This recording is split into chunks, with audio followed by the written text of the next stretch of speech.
Wake up with us, it's time to rise and shine. Morning mayhem's on the air, we're feeling fine. We got a motto, Tolman and Mama Manning too. Bringing you the latest, there's nothing we can't do. Morning mayhem, it's a wild ride. Sports news and the daily updates, we're on your side. Special guests and interviews galore. We're taking over Woodland Regional, we're knocking down the door. Good morning, Woodland, and welcome to Wednesday, middle of the week Wednesday, December 3rd? December 3rd. I think I wrote 4th on something. 3rd. Oh, there you go. Now you're up and running. 3rd. Oh, why did I think it was the 4th? It's the 4th. I was wrong. It's the 4th. All right. I'm right. Wow. That doesn't happen all that often when I am right. So let's see. December 2nd through 5th would be 2, 3, 4, 5. Or 6 would be the Friday. So today is indeed. Because Saturday is December 7th. December 7th. All right. Today is the 4th.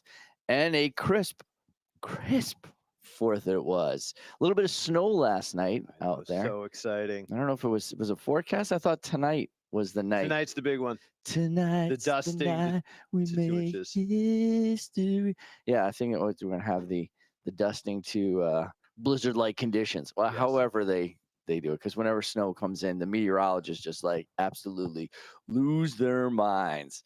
Can you imagine how much snow's coming in over here? You got the cold front coming in. It's gonna be dumping hundreds of, and the next day it's some snow. Yeah, no. When's the last time they've been super accurate on or wrong in the opposite direction, where it was like they said it wasn't going to be horrible and there was a ton of snow? Oh, and not forever. Their thing always is, it's going to be the apocalypse. Yeah, Like snowmageddon. Yeah, one snowflake comes down. Yeah. It's like I love. We watch it down 4 a.m. and you have Snow Monster. Oh yeah, With the big truck that drives around. Yeah. It's a Hummer. I think it's a GMC. Jeep. I think it's a Jeep nowadays. Is it a Jeep It now? might be a Jeep. But it's just like driving around and they're like, oh, snow monsters are showing those blizzard-like conditions. There's like one snowflake. Yeah. Spent a lot of money on that. Well, we'll see how that all pans out for tomorrow. And I know people are like already talking, is there going to be a delay? Are we going to get canceled? No, probably not. I mean, I'd be hard pressed. Probably not. I'd want to put it. My wife has a very good record of calling delays, and I did not ask her. So but you are going to put ice cubes down the toilet, a spoon under your pillow, and yeah, there's a whole bunch of them, aren't there? There are. No, we have a couple of traditions ourselves, but yeah, the spoon under the pillow, wearing your pajamas backwards. I always forget that one. Yeah. There's a few others that we take a look at. The ice cubes down the toilet never made sense to me, but yeah, no, they're rituals. They're not that's supposed to make fun sense. though. Yeah. You throw it, watch it like go down the drain, but it's not gonna do painful- anything. It's just gonna melt. Well, so. the painful thing is my daughters are listening, so I'm anticipating to go home tonight, and we have to start like putting ice cubes All right, down that's the right. toilet. And Remember, pajamas on backwards, ice cubes in the toilet. well, they have spoon under pillow. They have onesies with feet now, so that would be hard. Well, they're gonna have to zip each other up backwards. It's gonna be hard getting out of those after that when you get zipped up in the back. Dedication to the cause. All right. Today is indeed the 4th, and on this day in history, we had the NBA announced it instituted the WNBA counterpart in the 1998 season, marking a major milestone for women's professional sports in North America. And that expansion has demonstrated the league's commitment to gender equity in basketball, and it's helped grow the WNBA into a global brand. And even this year, with Caitlin Clark and Angel Reese hitting the market there, they really brought eyes and viewership to it. There's a lot more WNBA games on regular television than I think ever before. There were. And this goes out maybe from my wife would appreciate this. It's Orlando. Oh, no, not this one. I thought it was Orlando Bloom. It's Orlando Brown, the actor and musician, gained fame for his role as Eddie Thomas on Disney's That's So Raven. Oh, I remember that show. It's back in the day. I think my kids watch it. He also made appearances on other iconic childhood shows, leaving a mark on 2000 pop culture. Today's birthday in the building, Jaden Legacy and Isabella Peralta. Today's International Day is International Cheetah Day. Not Cheetos, cheetah, like the animal. It's observed annually on December 4th to raise awareness about the plight of cheetahs in the world. You don't really hear that much about cheetahs anymore. No. Or leopards. Oh my. So you don't really hear about this Lions anymore. or tigers or bears. Oh my. Yeah. And did you know that Jingle Bells was the first song broadcast from space? In 1965, astronauts Tom Stafford and Wally Schirra of the Gemini 6 mission played this song on a harmonica and used bells that they had smuggled aboard. How do you miss that? They smuggled those aboard, and they featured cheer throughout space, I guess. So that's out there. That's out there indeed. All right. Let's see what else we got going on. Today in the building, it is, like I said, a B day. Don't forget, if you're a morning person or a night, I'll get into the media center and do your poll. The fine arts night is next Thursday, and it's also going to be game night. No, that's 2 weeks from now. It's only every third Thursday. Woodland GSA has a meeting December 5th. That's tomorrow from 2 to 3 p.m. Room 212. All are welcome. The sophomores are really moving up their lead in Clash of the Classes. Next Tuesday, Neri, Tomlin, McKenzie, and Ogren's advisory are on. Do you have anyone selected yet? No. All right. Good to know. We're going to talk about that. And don't forget to charge Chromebooks. Listen to us every morning at 7 a.m. or thereabouts. Time now for the news with Tomlin. And now, with the latest headlines, over to the news desk with Tomlin. All right, morning. A couple top stories to start your day. First off, in South Korea yesterday, we had shocking developments. So that was crazy. For several hours, there was a national lockdown. The nation was under martial law. The president of South Korea blamed an anti-state plot with vague details as he ordered martial law without warning in a speech late Tuesday, where he vowed to eliminate these forces. He said were plotting rebellion and accused the main opposition parties of supporting the country's rival, North Korea. The opposition parties Wednesday submitted a motion to impeach President Yoon Suk-yeol over this shocking and short-lived martial law that drew heavily armed troops to encircle parliament before lawmakers climbed walls to re-enter the building and unanimously voted to lift his order. Impeaching would require a 2/3 vote of the parliament, and at least 6 justices of the 9-member constitutional court would have to endorse it to remove him from office. The motion submitted jointly by the main liberal opposition Democratic Party and 5 small opposition parties could be voted on as early as this Friday. From South Korea, we move over to France, where France's minority government appears to be in its final hours Tuesday as opposition lawmakers from the left and the far right vowed to topple Prime Minister Michel Barnier's cabinet. No confidence vote is scheduled for later on today in Parliament in the wake of a divisive budget debate with a strong chance of being successful. If the motion passes, Barnier's cabinet would be the shortest-lived government in France's modern history, making an unprecedented period of political instability. Yeah, only 3 months. Yeah, and it's a minority government, so it was always doomed to fail. But it's still, Monday he came out and said that if they wouldn't pass the budget, he would pass it by himself, which is a blatant violation of laws and democracy.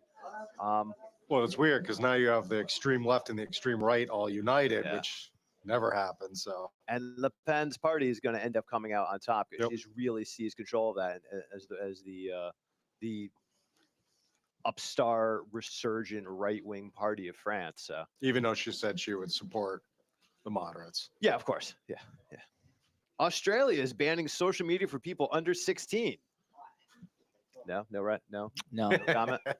No. Okay. No. All right. Could this work elsewhere or even in Australia?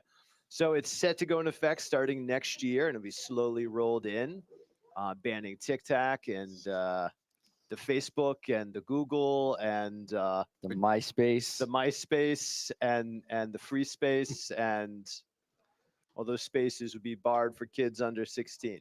But not Roblox. No. Or Minecraft. No. Minecraft, the real important stuff. All right, last news for you. U.S. Senator Chris Murphy, D. Connecticut, will join Senate leadership in the next session of Congress, becoming the highest-ranking delegate from Connecticut. He will be serving as Deputy Conference Secretary alongside U.S. Senator Brian Schultz from Hawaii. It's just exciting to see Connecticut people in leadership positions. All right. I gotta share. It's exciting stuff. And that's the news with Tomlin. Over the sports desk without Mama Manning. Here's a shot at the buzzer. Strike three call. What a catch. Touchdown. Time now for sports with Mama Manning. I thought for sure she would be in, but there's a good chance that she's probably hoarse after attending last night's state playoff game against Cromwell. Or still celebrating. Where Woodland went 33-7 and has moved into the next level. And I believe their opponent next, what's it say, for 12-8 is going to be Ansonia. Woodland versus Ansonia in the Class S semifinals. So that's going to be a pretty tall order, but I believe they will be ready after a very good night. Brunetti had 9 of 15. He had 122 yards. Morales had carried 24 times for 178 yards. I think he carried the day. The receivers, let's see who we have there. In receiving, Pulkinen had just carried. We had 4. O'Brien had 3. It's a good night overall. And it looks like it's going to be, I guess, that Ansonia or neutral will be neutral because it's a semifinal. I'm assuming neutral, but I don't know. I don't know. I don't know enough about that, and we don't have Mama Manning this morning. So congratulations, Woodland. See you on the 8th against Ansonia. On Sunday? Is it Sunday? I'm pretty sure it says. If it's the 8th, it's Sunday. It says the 8th, 12-8, 12:30. Sunday. Higher seed, at higher seed. There you go. I should have zoomed in before. At Ansonia. At Ansonia. Not a neutral site. Right down the street from my house. All right. Yeah. Looks like I'll be at a state semifinal game. Free gaming at Amada. And that's the sports without Mama Manning. Our guest this morning is Robert Murdy from the Applied Tech Department. Talk a little bit about our manufacturing NVCC program. Yeah, there's a lot of letters to go on to that for that community college right there. Good morning. Good morning. So we have a course that runs in parallel, in tandem, that kids can take inside one of your classes to get college credit? Yep. All right. Tell us a little bit more about that. So inside our manufacturing course, any juniors or seniors that are in the course are also dual enrolled at Naugatuck Valley Community College, but it's all the same Connecticut college community. They've all merged right now. So all of those students also take 2 courses, which is OSHA safety and bench work. OSHA safety is any training that a person would need if they go into any sort of one of these facilities, factories, manufacturing, things like that. And then bench work is basically how do you properly set up a project to complete it. And if you are thinking about manufacturing or construction or anything like that, I mean, setup is key. I mean, that's going to be true. Absolutely what you need to succeed. So this would be 3 college credits. All the students would be dual enrolled. And it's just great to be getting, not only manufacturing credits from Woodland, but also manufacturing credits from a college at the same time. Everything is absolutely free, and we just get it done. So do they have regular curriculum work that they have to do for your course? And this is in addition to the additional safety work and the bench work. So it's double dipping, if you will. So you get one block that you're going to get 2 classes. What is the total credit count? So, the normal credits through Woodland and then 3 college credits. Wow. Now, is this a free class or do they have to pay to get involved in it for the college credit? I believe everything is completely free. Wow. There might be like a $15, registration fee or something like that. But is there a selection process, or as long as they're in their class, they decide that they're going to do the additional work, they can get the credit? Once again, it's juniors and seniors, and I tell them next week we're starting this. Oh, excellent. I do a little sales pitch. I basically tell them, even if you're not thinking about going into this field, this is free college credits. This is money off of whatever you're deciding to do later. it doesn't hurt. You know? And great skills to take with you, Absolutely. non-perishable skills that you can move into different fields as Absolutely. well. What's some of the work that they're currently working on right now? So right now we're working on Woodland Metalworks, which is America's only student-led small business involving manufacturing. And we have, we're trying to make 10 axes by Christmas and then sell those as fast as possible. So we're almost there. Really? So everyone's been specializing, whether they're using CNC plasma cutting, whether they're in the first stage of metal grinding, the final stage of metal grinding, powder coat painting, handle, hanging, things like that. Everyone has sort of a specialty. I got another group who has been working on all the descriptions for selling them, putting them on Facebook. So that has been our goal for this. And then after our winter break, we will then start breaking into more of the college work. So I know last year you did some specialty paints on the axes and whatnot. Do we have any ideas of how we're going to paint these 10 for sale before December or So before Christmas? it's been, if we've had any pre-orders, it's been buyer's choice. So we've had some with like pink blades and purple eyes and, things like that. We have one, the Beacon Falls Archives wants an American axe. So it's going to be a red, white, and blue axe. Oh, wow. Cool. So it really depends on what they want and then what paint we have. And these are good for throwing or? So these are all competitive throwing axes. There's only 3 manufacturers of throwing axes in this hemisphere. Wow. So Precision Axes, which is our partner. There's one guy in Canada, and then there's us. What Wow, about in the that's- other hemisphere? I don't know. I don't So get we're that going far. with There's none. a couple in Australia, Yeah. but they're super expensive.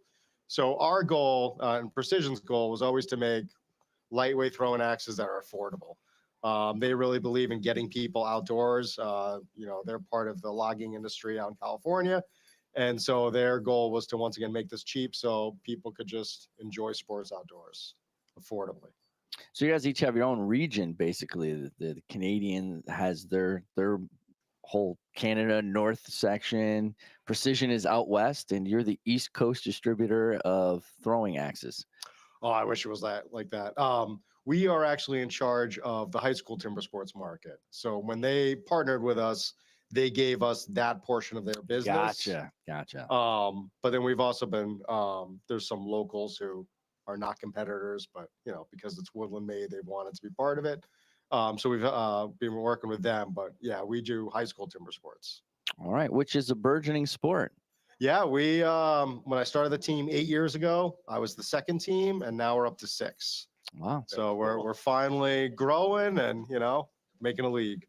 All right. Well, we'll see how the NVCC manufacturing courses, what they bring to the table. We'll see how well they do this year. We'll also see how the timber team experience. When does that start again? Whenever the snow melts. That's all right. As soon as it gets warm out. So between now and and then- June. And June. Sometime. And we'll see what our axe count is for this year. It sounds like we're going to have, is this a record year, a banner year? So this is our first real year. It took us 2 years to tool up, to do prototypes, new prototypes. This is our first production year. Well, all right. But this is our second year for the MVCC courses. Yeah. So we're just expanding as much as we can. Yeah, that whole hallway is really up Rocking. on stuff. Yeah, it's moving right along. Working on it. And we got to move along because that was the second bell. Yep. So on behalf of Mr. Murdy coming in, she's Mama Manning somewhere. He's Tomlin. I'm Amato.